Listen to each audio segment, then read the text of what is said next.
Good morning and welcome to Mornings of Faith. Before the noise of today begins, let's take a few minutes to reset, to breathe, and to let truth sink in.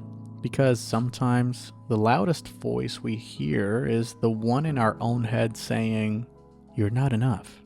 But today, I want to remind you, God doesn't call the qualified, He qualifies the called. In Exodus chapter 3, we meet Moses out in the wilderness, watching over sheep. He's not the powerful leader we think of yet. He's a man running from his past, full of fear, full of excuses. And then God shows up in the middle of an ordinary day, in the middle of nowhere. A bush catches fire but doesn't burn. God speaks to Moses from that bush and tells him, "I've chosen you to deliver my people." And what's Moses' response? Basically, "Hey, you've got the wrong guy." He says, "Who am I to do this?" He tells God he's not good with words, that he's not a leader, that someone else would be better.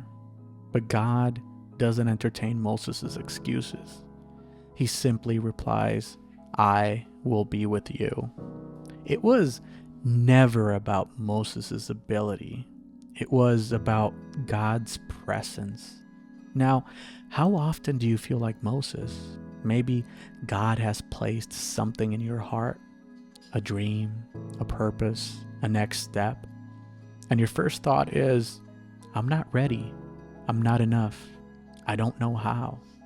You look at your past, you look at your weaknesses, your lack, and you disqualify yourself before you even start.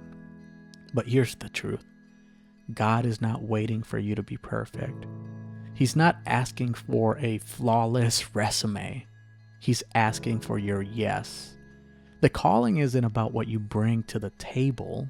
It's about trusting the one who invited you to sit there in the first place. So today, I want you to carry this with you. You don't have to feel ready to step into what God is calling you to do. You just have to trust that He's with you. And now I do have a challenge for you today. Whenever self-doubt creeps in, whether it be at work or in your relationships or in your own mind, pause, take a deep breath, and say, "God, I'm not enough, but you are." Because that's the truth that will carry you through. And now thank you for spending these few quiet minutes with me this morning. If today's meditation spoke to you, share it with someone who might need this reminder too. And remember, before the world speaks to you, let God speak first. I'll see you tomorrow for another Morning of Faith.